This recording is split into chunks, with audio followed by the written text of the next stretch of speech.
Hello everyone, welcome to Marco Woodturning. My name is John. I haven't been able to do any wood turning videos lately due to a shoulder injury, but I'm on the mends with that. So I figure I'll do a little something different today and show you a project that I've been working on. The craze nowadays is these diode laser engraver cutters, which I recently purchased one back in, I guess, November, and been having a lot of fun with that. And I've been wondering, well, maybe there's a way that I can incorporate pieces that I can cut and laser out of the wood and incorporate that into a bowl. So I was thinking maybe some type of inlay. And a good friend of mine who's going to be turning 60 on, I think in September, she likes butterflies. So I was thinking of making a bowl and having a butterfly inlay. So I recently did this. Hope you can see that. I cut that out on the laser, and it measures about 4 inches by about 3 inches. And it's cut out with the wings, and it's got a lot of holes. And this is just out of a cheap piece of birch 1/8 inch plywood. So I'm going to get a nice piece of, maybe ash or something, and maybe 3/8 thick, and cut that out on the laser and make it a little thicker so I can hollow out the back of the bowl, glue this in, and then my thought is to fill all these in with different colored resins, and whenever I cut the inside of the bowl and then reveal the butterfly and the resin, you'll have the inlay. So that's the plan.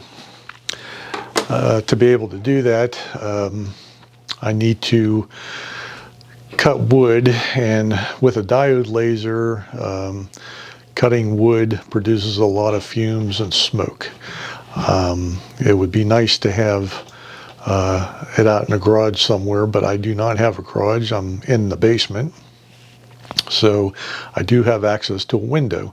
So I'm going to show you my setup here, and then I'm going to show you what I'm going to do today to help vent the fumes and the smoke from my laser printer. So let me bring you over to the laser, and I will show you what's going on.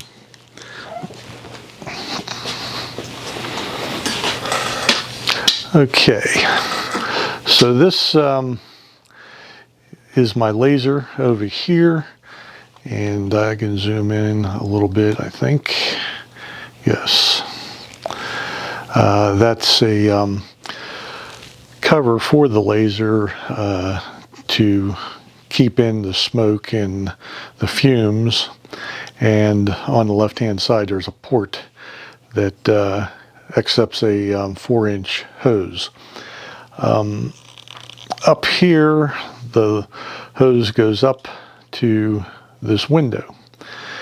The thing that I have right now is just an inline 4-inch vent fan, or duct fan. The only drawback with that is it does not push a lot of air. So with the hose even through the window, it's still, you can still smell a lot of smoke and everything. So I'm going to come up with a better fan system to vent this better and keep everybody in the house happier, because it does get smoky, and it does smell a lot. So I'm going to show you what I have in the makings here, and what I'm planning to do to help better put a little bit better ventilation system in. So Let me bring you back over here and bring you down to the table here. Zoom back out here. Okay, so get this set up here and I'll show you exactly what I got going on here. So this is what I'm thinking of doing. I have a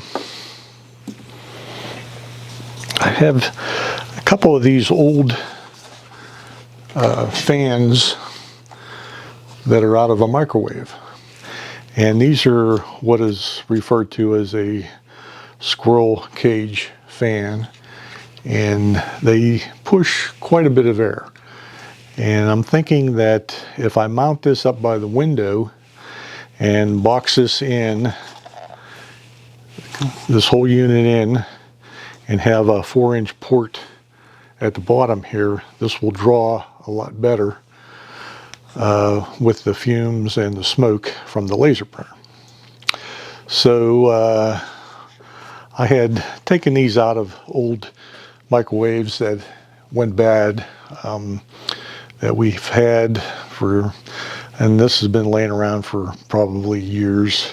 So I'm not even sure if this thing even will work, but it does spin up. I cleaned it off a little bit because it was kind of nasty from all the grease and whatnot that it sucks up from the stove. So so we're going to try to figure out if this thing will still work. It had an end like this on there that plugged into the microwave, so that was just a disconnect, real quick disconnect from the microwave, and then a couple screws and this come right out. So I don't need this piece because I do not have the female adapter piece to it. And anyhow, these leads are pretty long, so I'm going to cut them back anyhow. So what we need to figure out here is if this thing will work, if it'll spin up. So on the schematic here, I don't know if you can see that, it shows that this is a 190 watt fan. That's the input here. It draws 1.65 amps, and it uses a 10 microfarad fan capacitor. So I imagine that the microwave had the capacitor built into it, and I did not save that piece, but they're readily available. I bought one on Amazon, and it was about $13. So we're going to hook that into the leads that show where the capacitor needs to be put, and then we're going to put power to this, and we will see if it'll spin up. So it's very simple. It's saying that the capacitor uses the red and orange leads, and the power will go to the sky blue and white lead. So your white lead is your neutral, and the sky blue lead will be your hot for your AC power coming in. Okay, so what we're going to do is we'll zoom in on this a little bit here. Okay, so I have my capacitor that I bought on Amazon. I can see that there, and it is a 10 microfarad at 250 volts. This is all you need for this size of a motor. You don't need one of those bigger capacitors that you find in a furnace motor or something like that. They're big square, they look like a big oversized 9-volt battery. Excuse me. This is the type of capacitor that you need for this type of fan, being that it's low wattage and it doesn't draw as much. So First thing that we're going to do is I have my meter, and I'm going to set the meter on, and we're going to make sure that this is a good capacitor, because I always like to check. And can you see that? Yeah. Okay, so I have it set to check for capacitance, and it doesn't matter what wire goes where, because this is an AC. This is an AC capacitor. Put that there. Let me zoom in here to see if we can. Here we go. All right. Let me move some of these other wires out of the way here. Okay. So there's our capacitor. And like I was saying, it doesn't matter what wire goes onto either the red or the orange, because it's AC power. If it was a electrolytic capacitor, which I do have one here, and I'll show you the difference between the two. This is an electrolytic capacitor, and these are more commonly found in electronic equipment. And I am a musician also, and I play guitar, and I have guitar amps that I work on, and this is one of the capacitors from an old guitar amp that I updated with some new capacitors. This is still a good capacitor, but the difference between an electrolytic capacitor and this capacitor here is that these will run off of high voltage DC power. Okay, and you do have a positive and a negative on these types of capacitors, so you do not want to use one of these in something like this. So that's the difference between those capacitors.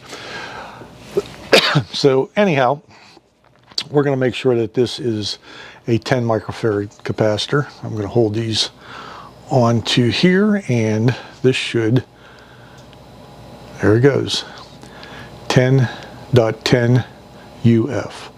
So that is a good capacitor. All right, so we know that that capacitor is working. All right,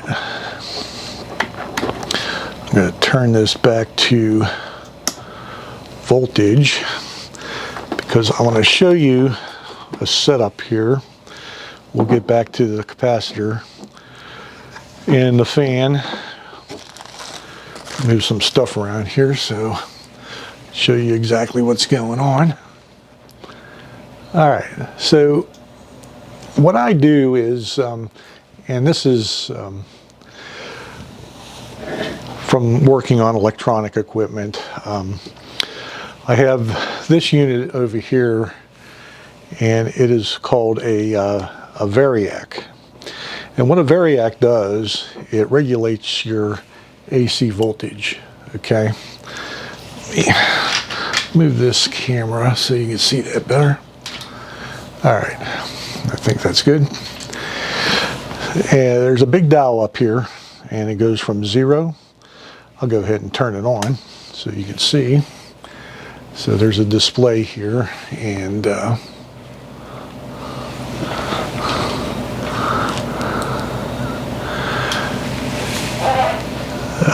it's showing 0 voltage right now. So as I turn this up, you can see the voltage going up. Right now it's at 37 volts, 48 volts, and this is AC current. 75 volts, 91 volts, 100, 108, and all the way up to 120. I have it marked over here to about where 120 volts is at. This will actually go past 120. and it goes up to, it'll produce up to 146 volts. So the reason for a unit like this, whenever you're working, especially on electronic equipment, is to introduce the AC power to it slowly, in case there is some type of a short. So you don't throw 120 volts current to it right away whenever you flip the switch on. You want to slowly dial it up. And I have, out of this unit going into this unit here, and show you this here. Now I made this, and these are, there are some YouTube videos explaining how to make one of these. It's called a AC current limiter, or some people refer to as a dim bulb limiter. So what it does is, if there is a short in your equipment, because you'll plug it into this side of the AC power here, if there is a short, that bulb should light and take the brunt of the short. That is an incandescent 250 watt light bulb, and you can use higher wattages, is good, but 250 to 300 watt light bulb, and it has to be incandescent. You can't use an LED bulb, or you cannot use a fluorescent bulb. It has to be incandescent.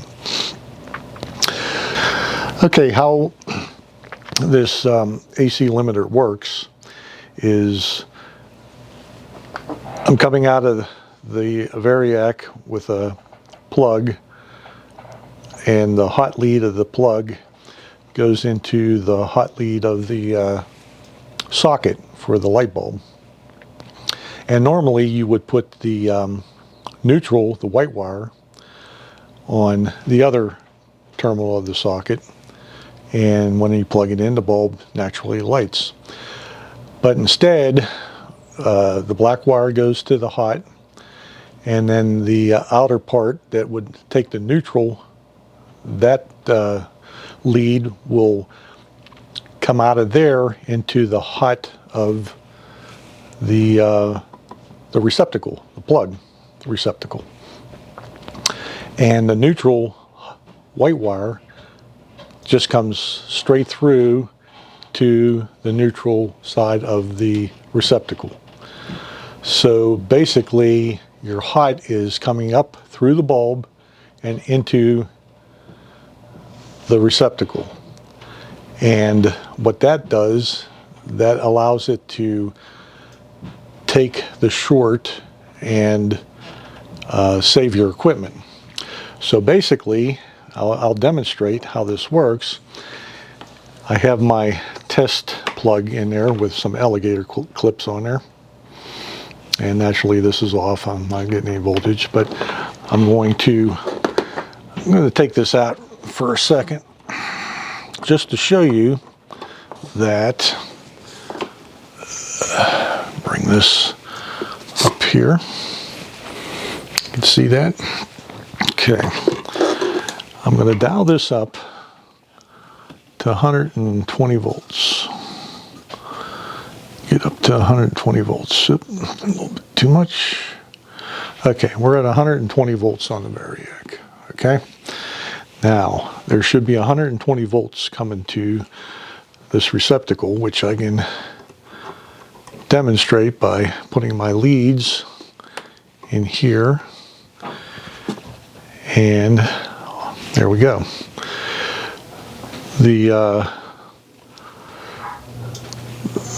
This is a little bit more accurate than this display here on my tester here, but so we are getting 120 volts coming out of here. All right, so with that said, I'm going to plug in my, keep these separated here.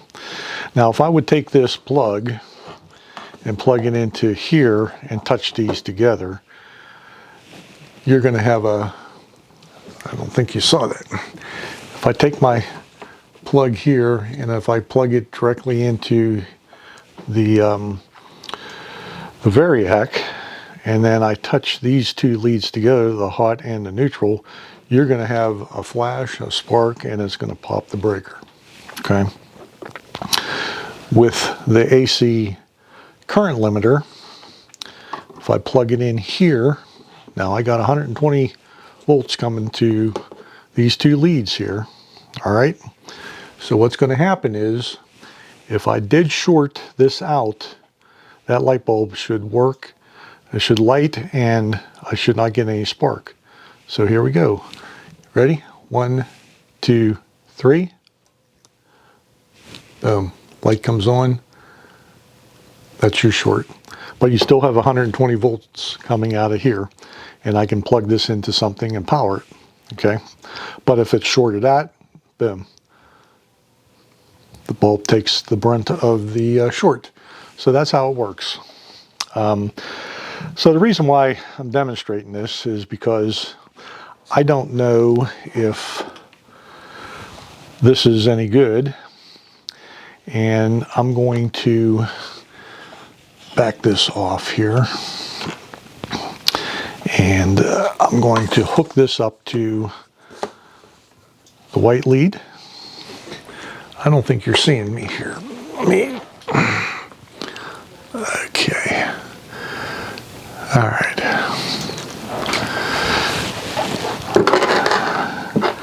So I'm going to take the white lead, I'm going to put it on the white lead of the fan. And I'm going to take the black lead, which is your hot wire, and I'm going to put it on the blue part of the fan. Okay.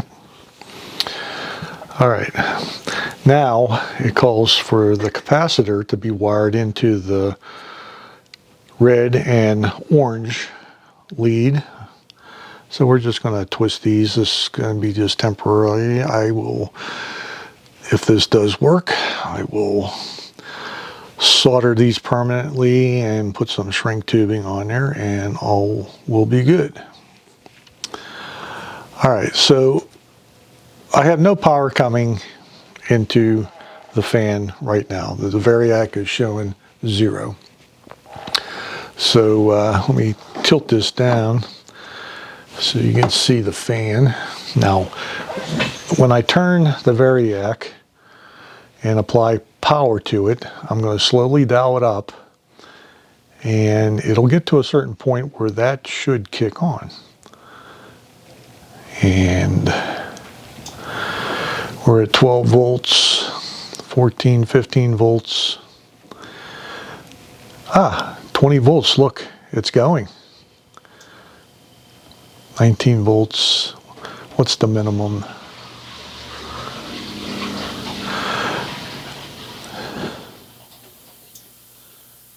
$13 volts, and it's still going. That's because of the capacitor. It's helping it. It started it up. It had to get the capacitor had to get power first. Okay, at 11 volts it stopped. 12 volts, 13, 14, 15. So around 20 volts, the capacitor will kick in and it'll have power to it. So that we know that this works. So I'm going to save my, just in case it's going to draw too much and I don't want to blow the bulb out. So we know that it works. There's no short. The bulb didn't light up. And we're going to kill the power to that. So I'm going to drop that back down to 0. I'm going to unplug this limiter out of the variac, and I'm going to go straight into the variac. And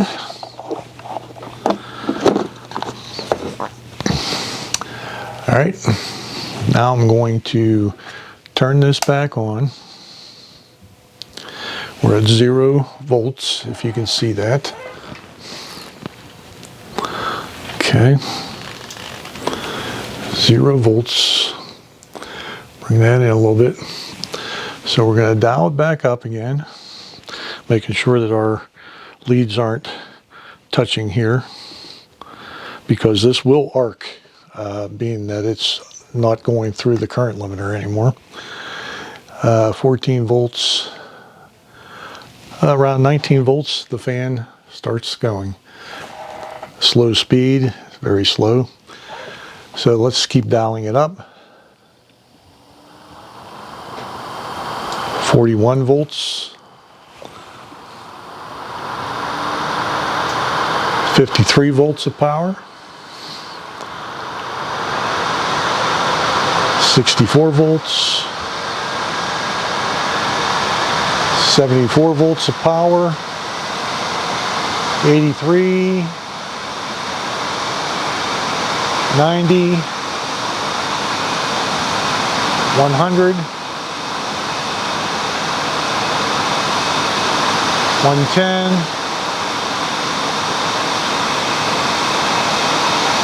120. And that is throwing some air. I mean, that is really throwing a lot of air. So we know that the fan's good, the capacitor works, and yeah, this is really, I mean, it's almost pushing my arm. That's how much air is coming out of these.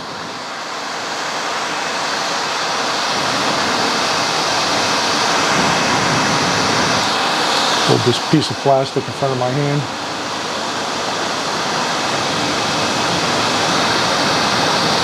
Yep. It is throwing some air. So this is a good test. Turn that off. You can see the torque that it added. Okay, so we kick this back on again. Make sure that these ain't touching. Comes right back on. Turn it off. All right. Okay, so basically this test here is done. So we know we got a good fan. And how these fans work, let me drop this back down to 0. That is off. Now I can safely take the power off. Okay. How these fans work, these squirrel cage fans, naturally your output air comes out of here, and input, it sucks air in through the ends here. Demonstrate on this white one a little bit better. You can see that a little bit better there. So you have two ports. So my idea of having a better exhaust system for my laser is to mount this on a piece of board with 2 holes cut out for the vents, and box this in, and then at the bottom, or maybe the back, in the middle of this thing, have a hole cut out for my 4-inch hose to come up into, so it'll draw the air from the laser and then blow it out the window. Okay, so I don't want this video to go too long, but I just wanted to give you a little idea of what I'm going to do. I have to come up with an idea of how I'm going to mount this on a board and box it in so it's enclosed, because you want this enclosed pretty good, that it will not have any leakage around the board whenever you mount it to it. The only port that you want to have open is where the hose hooks to, so it gets a good draw. And I will do that in another video, but in the meantime, that's how you can test something.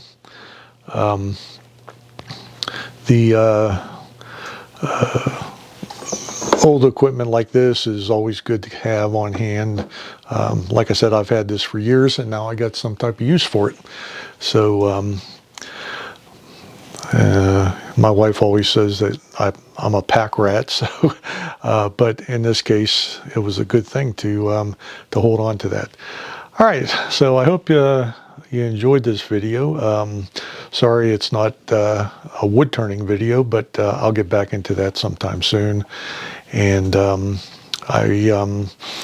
I get this system done and I can get my pattern for the butterfly lasered out on a bigger piece of wood, because as you can see on this end, this is where the laser is cutting it, and I don't know if you can see, but it scorches it a little bit. I do have air assist on my laser that helps with that, but that's going to look like a pretty cool inlay, I believe, and these will be filled with like orange and yellow resin, and the little dots I'll probably do like in white or something like that.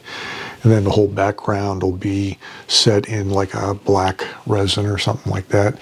And then once I start cutting the inside of the bowl and reveal this, you'll see the wood part plus the resin, and it should look pretty cool.